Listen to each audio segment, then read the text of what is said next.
This KFAN podcast is sponsored by Builders and Remodelers, exclusive Twin Cities provider of Elements Windows. Get the highest quality windows at unmatchable value. Visit buildersandremodelers.com for more details. These days, I can do anything from my phone. Book a vacation, order a meal from a 5-star restaurant, buy and trade stocks. But maybe the most amazing thing I can do is make my dirty laundry disappear and then reappear perfectly washed and folded. I have Rinse to thank for that. I just schedule a pickup in the Rinse app or at rinse.com. A Rinse valet comes to get my clothes, and before I know it, they're back, crisply folded and ready to wear. They even do dry cleaning, which is returned hanging in a nice Rinse garment bag. And with Rinse, my satisfaction is guaranteed. If for any reason I'm not happy, they'll re-clean my clothes for free. Best of all, Rinse saves me tons of time each week. That's time I get to do something I love versus something I have to do. So if you want to save loads of time by not doing loads of laundry, remember, there's an app for that, Rinse. Sign up now and get $20 off your first order at rinse.com. That's RINSE.com. Fan.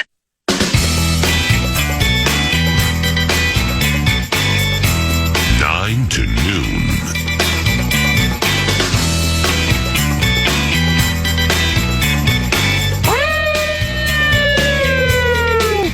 Let's go Wolves, baby. Gotta keep letting them fly. They're gonna start dropping. I can feel it. Play some physical defense. Turn the heat up. Good things are gonna happen. Let's go! And he's Leber. Here we go, Paul! 9 to noon. Here we go now. 1, 2, 3, Nacho Leber at Nacho Leber via Twitter. The segments with Ben are courtesy of Maple Grove Lock and Safe. He's Ben Leber. And watch him on television today, Twin Cities Live, Channel 5, each and every weekday from 3 to 4:30, TCL. Yeah, you know we welcome Ben in now. How with Twin Cities Live, how do you guys handle the Timberwolves in the postseason? I would imagine it gets a mention, right? Oh, yeah, it definitely gets a mention. You know, our show has become a little bit more sports-centric because of me being there. I mean, obviously, it starts with the Vikings talk and all that other stuff. But, you know, we are definitely giving a lot more nods, a lot more mentions. We're getting more athletes to come onto the show from various sports. So, yeah, it's we just had our meeting this morning already, so that'll get mentioned. The Frost will get mentioned as well. Yeah, depends on how much time we really put into it. Now that kind of just, you know, it differs from story to story. We are in Minnesota mandate mode today, 9 to noon. Things we with our basketball minds are mandating this evening for the Timberwolves in game number 2 at Oklahoma City, 7:30 on KFAN. What mandate or mandates would you, just top of the head, have for the Howl this evening? Well, like what do you want to see that just has to happen if you want to keep this thing alive, man? So, you know, I don't necessarily agree with this whole idea that just because we were one thing in the regular season, we have to be that thing in the postseason. In the larger scale of what I mean is you have to be able to make adjustments. And I feel like we have the athletes to do it. Now, I don't know from a purely system standpoint if this guy can run this system or this type of play, but obviously they have plays and they have ways to get guys open. I don't like this live by the 3, die by the 3. Just because we were the 4th best 3-point shooting team in the regular season, we've seen that in the playoffs already, that sometimes you just don't have it. And that's okay. That's fine if you just don't have it early on. Now this last game, you know, we were knocking down some threes, you know, all this other stuff. But if we get into a little bit of a cold streak by missing on some threes, well, don't just keep with the mentality of shooters got to shoot. Like, no, use some other tactics, you know, find some other ways, set up a different sort of offense. You know, don't just let your guys freelance around and try to find the open 3. You know, freelance around to get the open shot that might end up just being something in the paint or on the block or at the free throw line. You know, get a high percentage shot and then keep Oklahoma City on their heels. Yeah. Don't put yourself on your heels because you're taking bad shots or you're missing on good or bad shots. And so I want there to be some visual representation that we are making adjustments throughout the game. And even if that means it looks slightly different than what they've looked like in the past, at the end of the day, you still have scores. So put those guys in positions to beat the defense and put them in scoring situations, and not always on a 3-point shot. Consider this, and it's same fishbowl, but under a different rock because it's a different sport, but it's your former team, the Minnesota Vikings. 2012, shortly after Nacho left, Adrian Peterson becomes the MVP. But there was a time with Christian Ponder at quarterback, middle-ish later in the season, the offensive coordinator, Bill Musgrave, was like, we can't throw. I mean, we've got to figure our way around this. We have to adjust. So Peterson, became the spotlight of the offense like he kind of already was. But per the adjustments, they would face 9 and 10 man boxes, as they say. In fact, there was a game at St. Louis the year after you played there, where Jeff Fisher went with a 5-man front. I think in the business you call it a bare front. I mean, he came out of the gate with that being like, that guy ain't beating us. Mm-hmm. First carry, he goes 82 to the house. So somehow guards picking off linebacker, tight ends getting safety. They schemed it up and adjusted despite what they were facing. It looks like you can't get around that. Are you kidding me? We're doing this to deter you. But when you have high enders like Peterson, like Edwards, like some of the others, I'm completely in cohesion with you that you got to find a way to get around those things, man. Yeah, you got to find a way. And the thing is, Finch is smart enough. The staff is smart enough. The players, I would like to think that are smart enough that you can run some sets, and it might be contrary to what you've already done, but we've got smart enough basketball players to figure out this team. We've already beaten this team a couple times in the regular season, so. I don't know, man. It's just like, stop beating your head against the wall and trying to do the same thing over and over and over again. And I think that, Ant's got to be Ant. I mean, I know everybody wants to crown this guy, but these are the moments where you've got to step up and be the superstar that you say you are. And this last game, now I'm only going off of hearsay because I was at a concert on Tuesday night, so I didn't get a chance to see the game and see his demeanor. But, all I keep hearing is he looked a little disinterested and just didn't look like he had the fire in his eyes. How? Like what? Like you're trying to be the best player in the league and you had a 7-day break and you weren't emotionally ready for this game? I don't know what's going on there. It's like Mike Tyson once said, everybody's ready to fight until they get punched in the face. Yeah, I always love that one. And I'm not saying exactly that's what happened to him, but I see what people were. He got frustrated, then he hurt his ankle, and then he was gone, then he came back, and I mean, it's the defense that Oklahoma City, and I wrote this down from my notes yesterday, but didn't get to it. And when you watch tonight, the waves of defense and the half-court offense on Edwards and Finch on Shai Gilgeous-Alexander, it reminds me of defenses covering Justin Jefferson.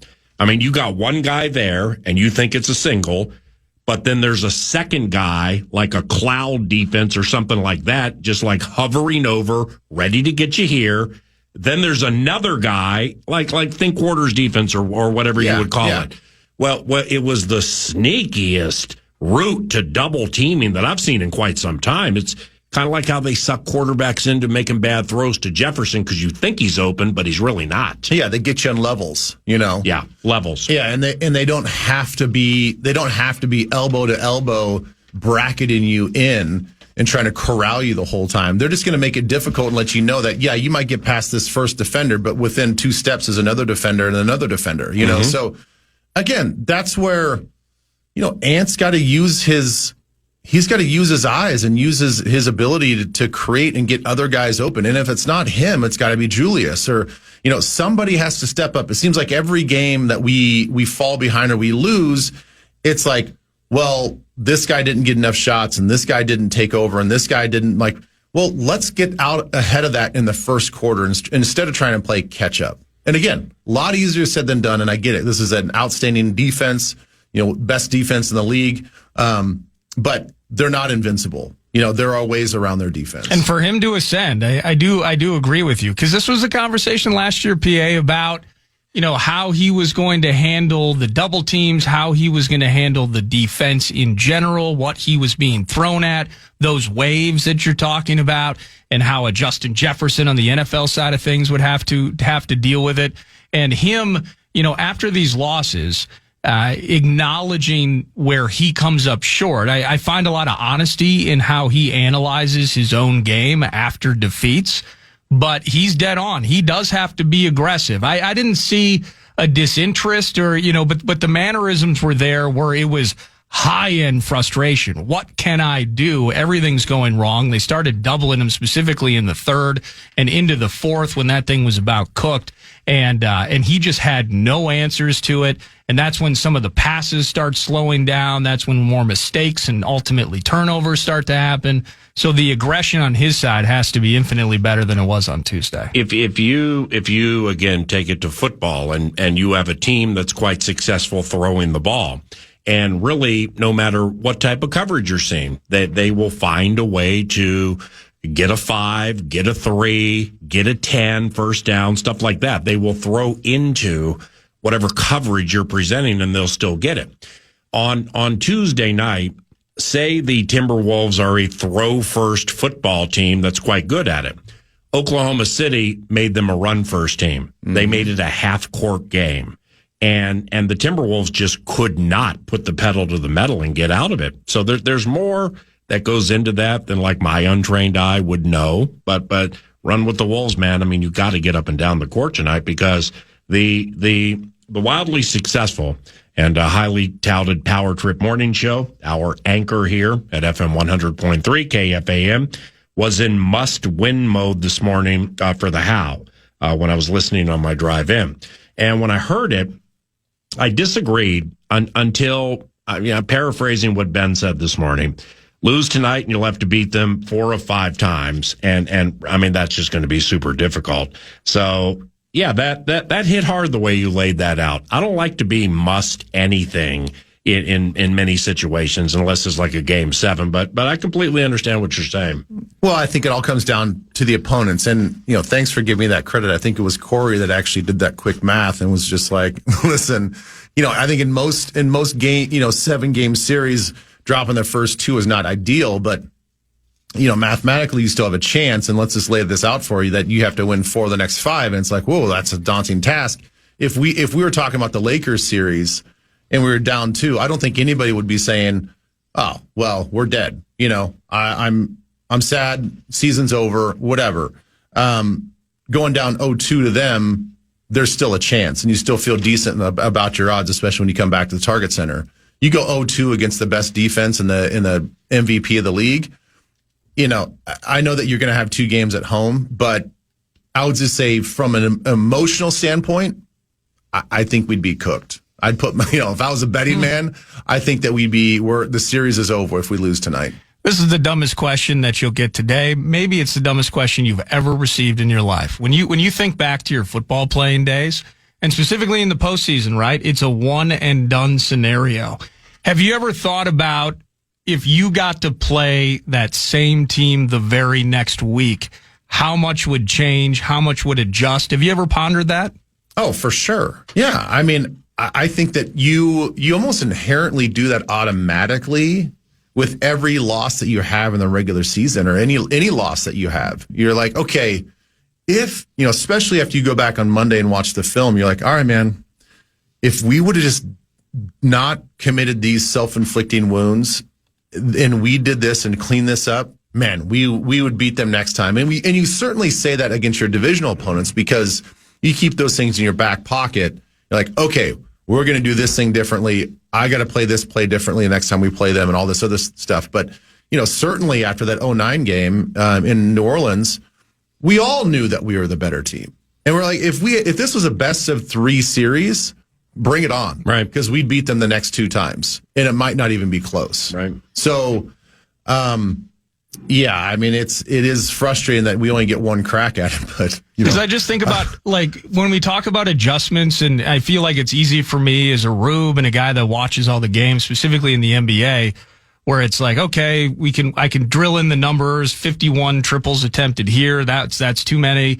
Not owning the paint, just 20 points in the paint for the Wolves. That's disastrously bad. And all of those things, the fouls, etc.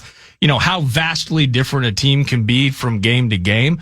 I'm just in the NFL, I look at it sometimes. I don't know how vastly different a team can play from week to week or opponent to opponent. Ultimately, you have a certain scheme, certainly, that can differ.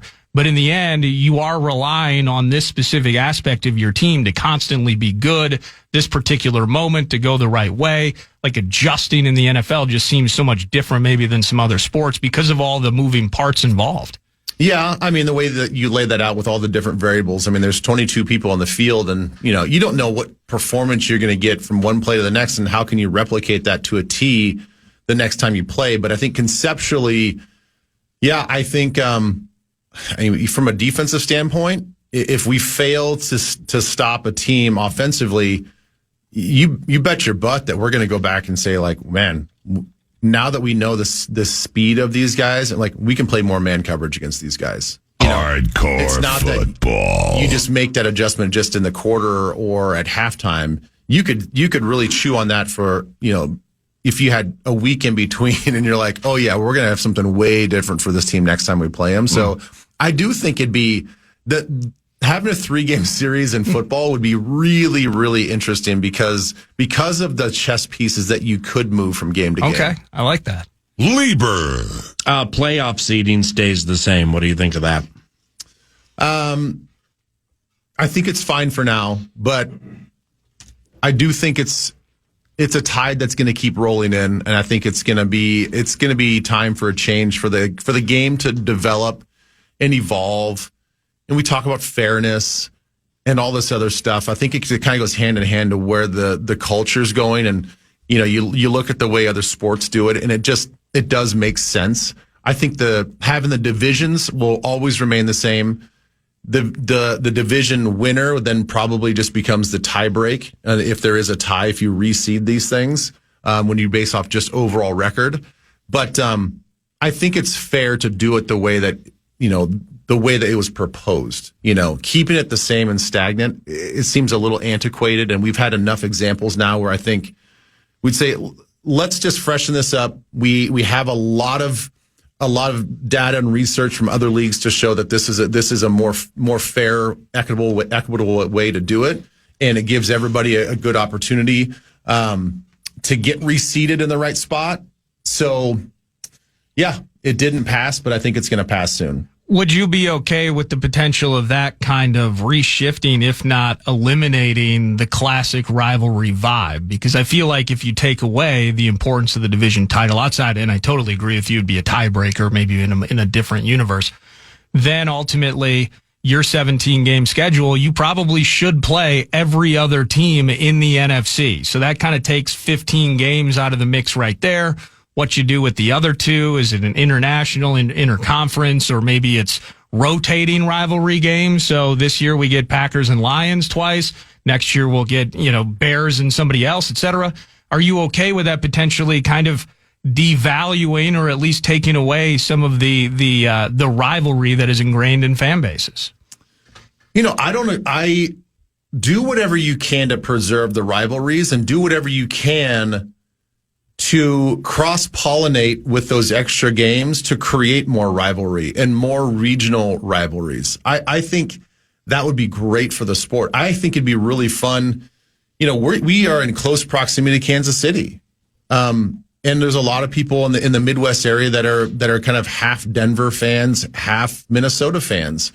And you look at the Dakotas, you look at Nebraska, you look at parts of Kansas, those teams, even Iowa, you just look at our southern border. I mean, a lot of households are split between some of those teams. So I think once it goes to 18 games, which we all know we're going to have 18 regular season games, I think that you could do something like that where you create new rivalries. And I think even if they adjust the way they do the seeding, you're still able to keep the divisions like we've mentioned, keep those ingrained rivalries, and you can create new ones as well. The tush push stays. Ben Lieber's like, Eagles owner Jeffrey Lurie was feeling good about himself at the Omni yesterday. He called it a win-win for the Eagles because if the tush-push stays, they continue to prosper. And if it goes away, they created a play so fresh, it took a league-wide ban to stop it. Nacho says common sense prevails. What does that mean and why? Because I think it's a football play that it seems like the neighborhood boys are just mad because there's a big guy in the street and nobody wants to play and everybody's going to take their ball and go home and they're going to go cry to mom and dad. And the last time we saw it and them was the Super Bowl and they did it perfectly and they won the game. It would be so from an optic standpoint, and if you care about that, which I don't, but nevertheless, like if you ban this right after they win the Super Bowl, I mean, it looks exactly like the way you just laid it out. Yeah, so I think common sense is to protect the integrity of the league. I think you can't complain because one guy. It's like saying, well, Patrick Mahomes can't scramble for more than 6 seconds. Well, why? Well, because when he goes longer than 6 seconds, we can't stop him, and he gets the ball down the field and picks up a first down. Well, I know, but like other teams, they have scrambling quarterbacks too. I know, but they're not as good as him, and he does it higher than anybody else. So we need to put a time limit on how much the quarterback can stay behind the line of scrimmage.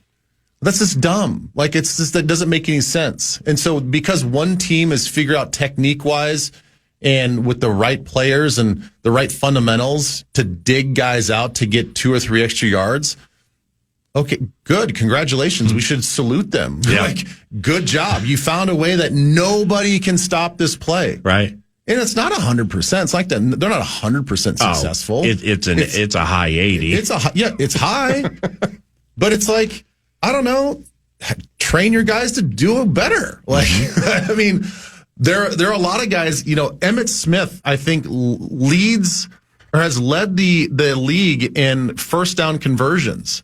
So when he was playing, should they have said at some point in time, like, well, you can't give the ball to Emmitt on third down. It's not fair. It's not fair, you guys, because you can't stop him. Right. He's going to run past the line of scrimmage or he's going to catch a pass out of the backfield. It's not fair. Yeah. You're like, well, I don't know, maybe design a defense to stop Emmitt Smith. But see, these tush-push stories were so boring that I didn't read any of them. It was just repetitive. So I should know this, but I don't care that I don't. Maybe you do. What was the potential ban on it, which was put forth by the Green Bay Packers? What was it? Was it painted and or deemed as this causes physical harm? This, with the necks and the shoulders and the traps and everything, and this is going to shorten lives and stuff like that? Or was it just, it's not a football play, we have to ban it? I think it's a little bit of A and B. Column A and column B. It is certainly whenever you want to get a rule change in the NFL, or quite frankly, any sport, you cry to the high heavens that it's not safe, right? Yeah. You come up with some sort of stat that says, well, somebody got injured here, so therefore we have to change the rule. I think more importantly is like they don't like the fact that it's a player assisted play. The quarterback, it's a quarterback sneak. There we go. With 2 people behind that are pushing the quarterback and the ball carrier forward. Yeah. Now, if you want to get into that part of it, well, then you have to ban every single time an offensive lineman pushes a ball carrier from the 5-yard line or wherever it is into the end zone, damn near carrying the ball carrier. Does that ever get called? No. Right. So if you want to make a rule that bans the pushing of any ball carrier in an assisted way, I'm all for that. I think it's ridiculous that you're able to do that and they don't blow the whistle. You talk about player safety. How many guys get trampled on and get, stepped on and, create these piles defensively, all because the offense is still pushing. There's some sort of momentum going forward. If you want to make an overarching rule that says no assisting the ball carrier going forward, I'm for that. Yeah. But to ban a specific play. Oh, that's nice. Because the defense can't stop it. Right. That's crybaby. That's beautiful. Duty EB. More with Nacho Leber around the corner, courtesy of Maple Grove Lock and Safe. But first, The Fan and BigDeck.com want to give you a chance to win some bonus bucks with the National Cash Contest. The keyword is cash. Enter that keyword at KFAN.com and you might win. The keyword is cash. Just go to KFAN.com. It's true that some things change as we get older. But if you're a woman over 40 and you're dealing with insomnia, brain fog, moodiness, and weight gain, you don't have to accept it as just another part of aging. And with MIDI Health, you can get help and stop pushing through it alone. The experts at MIDI understand that all these symptoms can be connected to the hormonal changes that happen around menopause, and MIDI can help you feel more like yourself again. Many healthcare providers aren't trained to treat or even recognize menopause symptoms. MIDI clinicians are menopause experts. They're dedicated to providing safe, effective, FDA-approved solutions for dozens of hormonal symptoms, not just hot flashes. Most importantly, they're covered by insurance. 91% of MIDI patients get relief from symptoms within just 2 months. You deserve to feel great. Book your virtual visit today at joinmidi.com. That's joinmidi.com. You're listening to The Fan.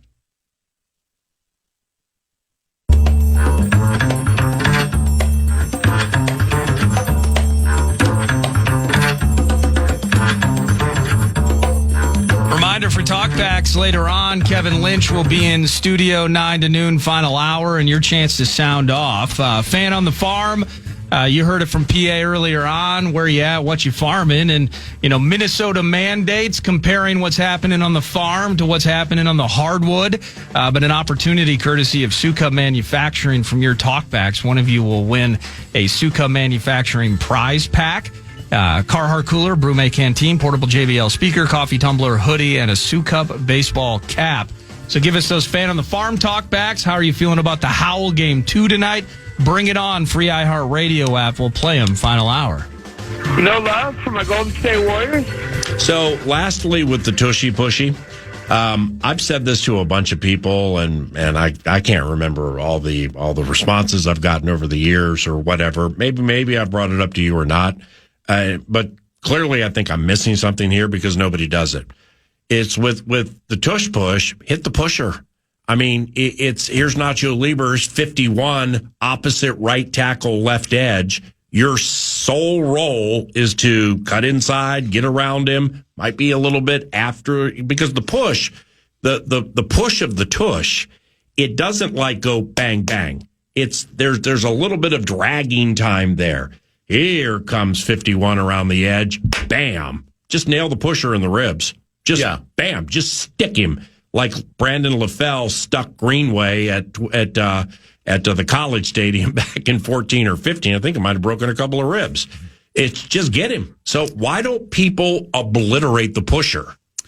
Well, I think the way you laid that out, it is hard to get to the pusher in that amount of time. Mm-hmm. And if you watch them do it, the Eagles, a lot of times the initial push off the ball that Jalen Hurts gets just from his offensive lineman as he goes forward, if it's 1 yard to go, he 99% of the time doesn't even need the pushers. They're already generating that much movement up front. Yeah. And so he's just leaning forward. Now, where the pushers get annoying is that if it's,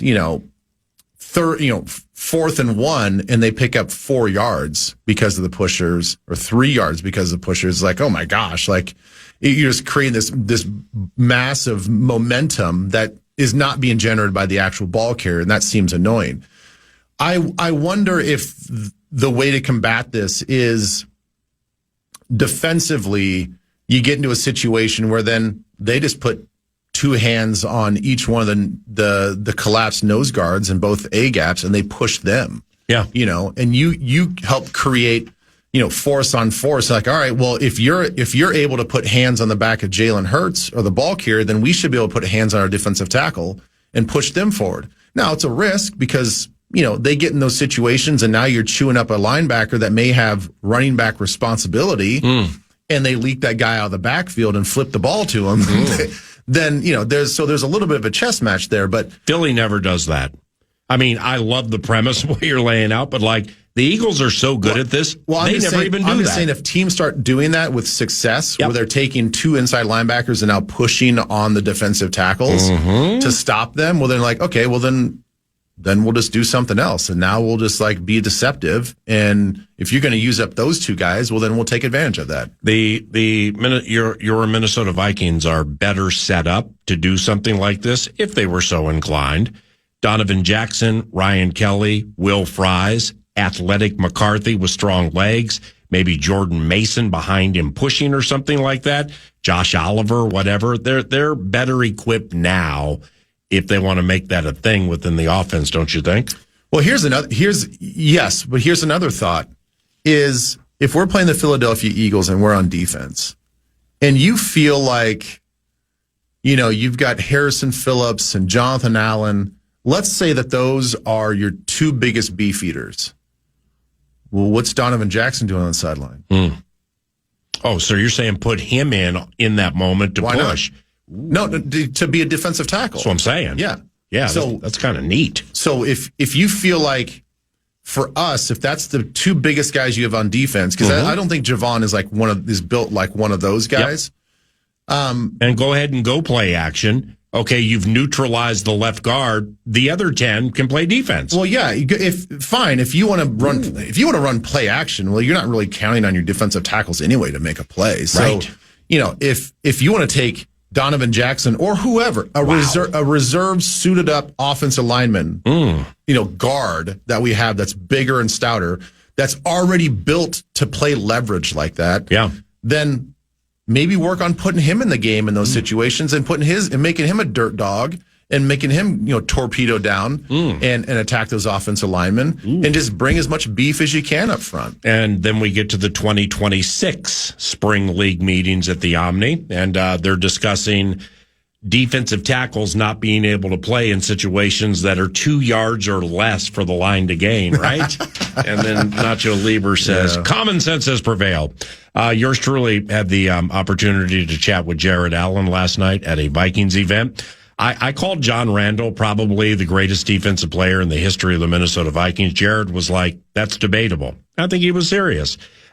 Is Randall maybe the best defensive player in the history of this team? I think so. Yeah, me too. I think so. And it doesn't even really have to get back to the undrafted Texas A&M Kingsville thing, you know? Now, listen, I was not fortunate enough to watch him play a lot of games, but certainly know about his legacy and how he played the game. It's my understanding that John Randall was a true 3-down defensive lineman. He wanted to get grimy and stop the run. He was a run defender. He wasn't just a penetrator trying to get after the quarterback. I love Jared. I give Jared crap all the time publicly. I think he even admitted it when we were on the draft show. He was quarterback minded. Right. That was priority number 1. He was better against the run than like Yannick Ngakoue. You're making him sound like he was, but he'll admit. Yeah. He will admit that it's 1st and 10 and he's not playing the run. Can he play the run? Yes. Yeah. And did he play the run? Yes. And was he better than most people think? Yes. Yeah. Better than Simeon Rice. I mean, I know that he's getting honored and all this other stuff, but he was better than some of these other true pass rushers at playing the run. But where was his mindset on some of those plays? Brilliant. Because believe me, I played right behind him for many, many snaps. And oftentimes on Monday, we're like, Jared, what were you thinking here? Because you left a 10-foot gap for Leber to play in. Yeah. What would his response generally be? He's like, I'm sorry, Coach. I got it. He's like, I thought they were going to play action. Yeah, right. A 10-foot gap. All right, lastly here. Yeah. In your face, Milwaukee. The NFC North. Detroit is favored to win the North. Green Bay's the second choice. Minnesota and the Bears are tied at around 5-1 to win the division, 4.5, 5-1. But that means they're also tied to finish last in the division. Right. So I get Detroit being favored, but why do you think the Packers are second in the betting markets to win the division and not the Minnesota Vikings? Does it all come down to J.J. McCarthy? I think so. Yeah. Yeah. I think it's consistency and it's, with these sort of silly predictions, it's all about just what's comfortable in your mind as far as predictors of winnability. And that's having a steady quarterback and having something that's proven. And they feel like, the people that do these things feel like, all right, there's so much that's unproven with both the Bears and both the Minnesota Vikings from a quarterback perspective. Yep. And a new coach with Chicago. But I would even say that, look, Philadelphia has done a fantastic job of replenishing their coordinators, having guys that go off the staff, and they just find new guys and they recycle them at a high level. We don't know that about Dan Campbell yet. That's the one thing that, I would probably do the same thing if I'm putting the odds out there that, yeah, they're the betting favorite to win the division. But you want to talk about uncertainty. We don't know what their offense is going to look like now. Yeah. We don't know what their defense is going to look like now. Mm-hmm. It seems to me that Dan does a really good job of being CEO of the team, has input, does all the things head coaches are supposed to, but he didn't run the offense. He didn't run the defense. So you have two brand new voices coming in. And even though they may be proteges of said coordinators, everybody does things differently. Right. Everybody does. Everybody has different ideas, and everybody has different ways to react because they may set up the same offense that Ben Johnson did. But how you make adjustments in the games and how you make adjustments week to week, well, now Ben's not there. And you can't go back to last year and say, well, this is what Ben did when we ran these situations. No, you have to take them in real time, again, with the players that you have and possibly the injuries that you might be dealing with in those current times. So that's where the new coordinators have to come in and put their own spin on things. And I think that is as equal to me as unpredictable as what maybe we're going to get out of McCarthy. Appreciate you. Have a wonderful weekend, and we'll look forward to watching you on television today, Channel 5 at 3 o'clock, okay? Sounds good. See you, man. Have a good weekend. Yeah, you too. That's Ben Leber, at Nacho Leber. And the silence you hear is Lambeau Field. And News du Nord is... This podcast is sponsored by Talkspace. May is Mental Health Awareness Month, and Talkspace, the leading virtual therapy provider, is telling everyone, let's face it in therapy. By talking or texting with a supportive, licensed therapist at Talkspace, you can face whatever is holding you back, whether it's mental health symptoms, relationship drama, past trauma, bad habits, or another challenge that you need support to work through. It's easy to sign up. Just go to Talkspace.com and you'll be paired with a provider, typically within 48 hours. And because you'll meet your therapist online, you don't have to take time off work or arrange childcare. You'll meet on your schedule. Plus, Talkspace is in-network with most major insurers, and most insured members have a $0 copay. Make your mental health a priority and start today. If you're not covered by insurance, get $80 off your first month with Talkspace when you go to Talkspace.com and enter promo code SPACE80. That's SPACE80. To match with a licensed therapist today, go to Talkspace.com and enter promo code SPACE80. Around the corner.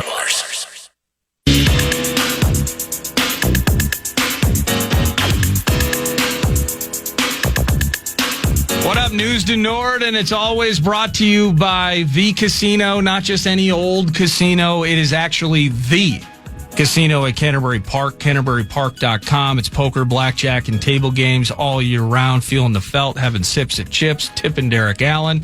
And then I believe, is it opening weekend, PA? Tell me when opening weekend is here for horse racing fans to get to Canterbury Park and watch the ponies, watch, wager, and win, hit some picks fives, Dave's faves, the whole thing.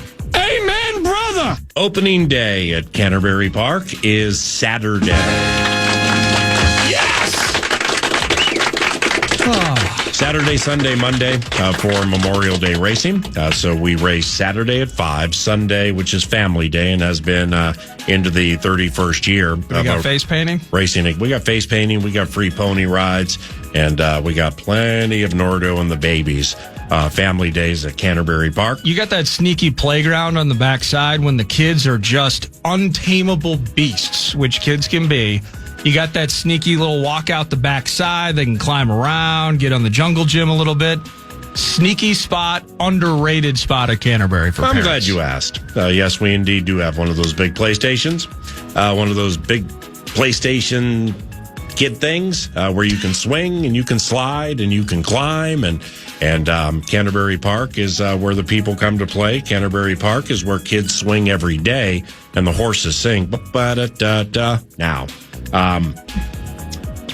would you say, like, I don't consider myself to be like the most anxiety-riddled person on a consistent basis. Would you say that that's fair? I agree with that. Like, if we got some bad stuff, we got some bad stuff. If we got some good stuff, we got some good stuff, right? Yeah. All right, well, there's something that's happening Sunday at Canterbury Park that I can't get off my mind. It's an honor that my friend Joel Zamzow, who I've known for 3 decades, has done this.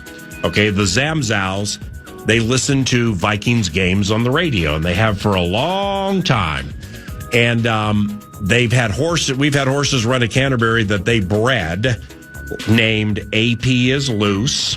Harry the Hitman would be another one. Well, Cashy. Yeah, there's that too.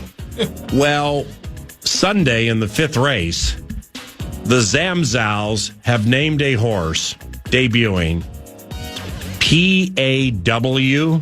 Allen. I always love that one. I have to call a race and multiple times say, Paw Allen has taken the lead off the far turn. At the top of the stretch, here comes Paw Allen surging on the outside. It's Paw Allen. Have we seen a morning line, or is there a potential scenario where question. Paw Allen is hitting that finish line first? Yeah. What am I going to do? And you are selling. Yeah. What do you do? See? How do you play it up? How do you play it down? It's almost, I can't do this, man, but I'm rooting the horse. I hope the horse runs last. That makes it easier. But I really don't, because I love the Zamzows. And Paw Allen just has nothing today. Oh my goodness! Yeah, I probably shouldn't have brought this up, because now you're going to request the race call, and some part of it's going to become button bar immortality. Well, I'm going to request that, and then I'm going to request an email, and I will just go stream a. We can do the Gink is on fire. I mean, there are so many. Okay, if you think of some, I don't know how many horses that their capacity for breeding, but we could start a new generation of 9 to noon themed horses. Like, if this horse is really good, yeah, and wins by 10, and Paw Allen is a potential superstar with a. No, I'm not doing that. It's weird. No, it could be weird, but if this is, if this horse houses it this weekend, Paw Allen. How many potential times would you see Paw Allen at Canterbury over the course of his summer? Probably a good 5 or something like that. Oh, that is beautiful. Let's go Paw Allen. It's so cool, but it's so weird this Sunday in the 5th. You got to throw a 20 spot on Paw Allen to win, don't you? Put another 0 at the end of it. There you go. I've seen the horse work. might be a rocket ship in the making here. I'm just kidding. I have no idea if it can run. But if you bring the girls out, and that includes baby Hannah, Sunday for Family Day, race number 5, maiden race, the debuting Paw P-A-W Paw Allen. Well, let me see. Let's check on the weather here. This is super interesting. Oh, 72. Yeah, partly cloudy. I got passes in my car. If you low need them. precip. Let's Teddy P is the MVP. Yeah, right. In many ways, we will say that. Ain't no doubt. Let's bring the baby on Sunday. You think about it. Bring that baby up to the booth and let her look at the binoculars and marvel at this rocket ship opening up by 5. He's Paw Allen. Well, the big thing, the baby's going to want to play with the streamers on Wildfire. Oh, yeah. So she's going to have to meet Mouse. Oh, yeah, no doubt. And hopefully the tires are properly filled to the right PSI, the gears are working, properly oiled chain, etc. on the 10-speed. You get there more than most, so you know that there's been a fair amount of construction and building of things. Oh, yeah. Like that concert venue that we're going to have. That's over by where we would enter to go Monday nights to the chapel or the backside, the stable area of the racetrack.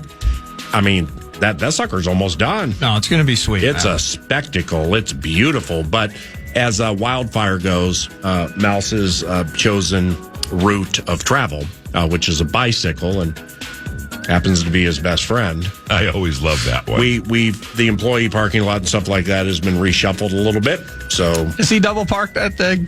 Yes, because nobody is scratching Wildfire. You don't want to handlebar But things. you don't have to look closely because there is a banana seat. Got the big bar behind the banana seat, the tassels coming off the handlebars with the little bell. Louder horn than you'd think. But if the tires need a little inflation to help that PSI, then hook a brother up, okay?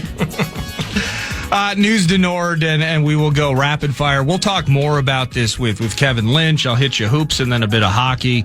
How about Halliburton last night?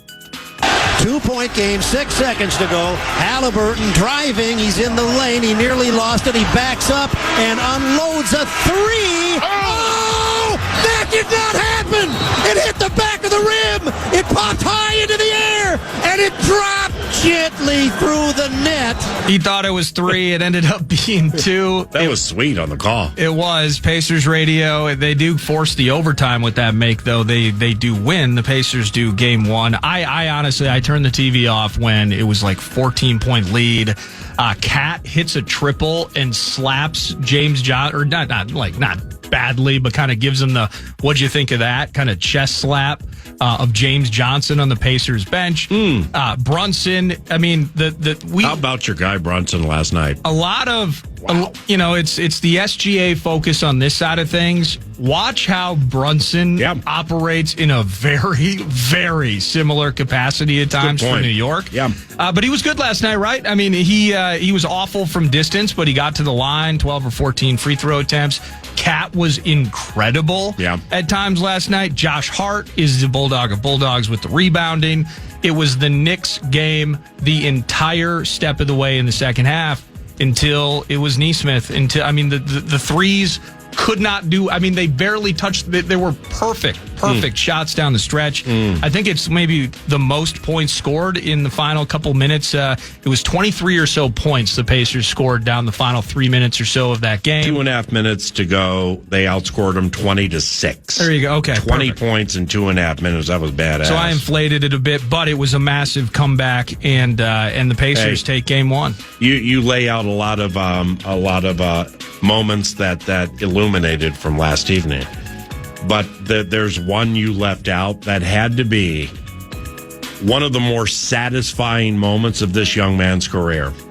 All right, Obi Toppin, a high first-round pick by the New York Knicks. Yeah, super talented. He's not the first ballyhooed, overly hyped first-round pick to not be that good. Right. Well, now he rides the bench for the Pacers, but he's like their 6th, 7th, 8th man. Yeah, except when he goes 7-10 against the Wolves, but I digress. That Obi Toppin. There was a play where the Knicks got lost, a backdoor cut. Toppin got it right of the basket. Double pump, slam, dunk at the end of overtime. He had to double pump on Mitchell Robinson to actually dunk. He did it at Madison Square Garden where they used to boo him. He's a former Knick, and it basically sealed the deal. Yeah. That's so satisfying if you're Obi Toppin. It's satisfying for him, satisfying for maybe former Wild players doing their thing on the NHL side of things. Real quickly. Pass up high, Heiskanen. Right side, Granlund. Granlund shot, and off the bar. He celebrates and scores. They washed it out and then call it a goal. Mikhail Granlund. The power play is alive and well, and game 1 is all tied at 3. Panthers did their thing in kind of dominating fashion over the Canes 2 days ago. Last night, 5 goals in the third period in Edmonton for the Stars. Or excuse me, it was in Dallas last night. Dallas over Edmonton. I think they were down 2-1, end up winning 6-3, and they take the 1-0. These Stars, much maligned at times in a tough end of the regular season, have done nothing but just steamroll their way in various ways through this playoffs, and they take the 1-0 lead over the Oilers. There are old school Minnesota State of hockey fans who I bet you, the farther the Stars advance or if they win a Stanley Cup, it kind of gets under their metaphorical craw. See, like, I'm not from here, so therefore it doesn't work on me like that. I'll be honest, I don't care at all. Well, I was going to say you didn't start caring about hockey until you started this job, or really within the last 5, 6, or 7 years ago, amen? I love the Wild, and I went to a handful of Stars games when I was younger, but certainly the emotional attachment to them has never been that strong. That so the Stars, Edmonton, cool. Florida dusted Carolina the other night, man. I thought that was a good spot for Carolina too. So Stanley Cup finals around the corner. Should be a lot of fun. That's News to Nord, brought to you by The Casino at Canterbury Park, CanterburyPark.com. Opening weekend this weekend. Saturday, 5 o'clock, CanterburyPark.com for information, as the con just shared. Now, 9 to noon has laid out some Minnesota mandates for our beloved Timberwolves tonight, 7:30 KFAN. Horton, Peterson, Horton on the call. We got through like 5 of them, and what we're going to do is run them by somebody who played in the NBA and watches basketball with more of a trained eye than us. Kevin Lynch. He'll be joining us in studio around the corner. You're listening to FM 100.3 KFAN. Your home, your audio home for everything that is funky, everything that is Finchy, and everything that is fun. This podcast is sponsored by Talkspace. May is Mental Health Awareness Month, and Talkspace, the leading virtual therapy provider, is telling everyone, let's face it in therapy. By talking or texting with a supportive, licensed therapist at Talkspace, you can face whatever is holding you back, whether it's mental health symptoms, relationship drama, past trauma, bad habits, or another challenge that you need support to work through. It's easy to sign up. Just go to Talkspace.com and you'll be paired with a provider, typically within 48 hours. And because you'll meet your therapist online, you don't have to take time off work or arrange childcare. You'll meet on your schedule. Plus, Talkspace is in-network with most major insurers, and most insured members have a $0 copay. Make your mental health a priority and start today. If you're not covered by insurance, get $80 off your first month with Talkspace when you go to Talkspace.com and enter promo code SPACE80. That's SPACE80. To match with a licensed therapist today, go to Talkspace.com and enter promo code SPACE80.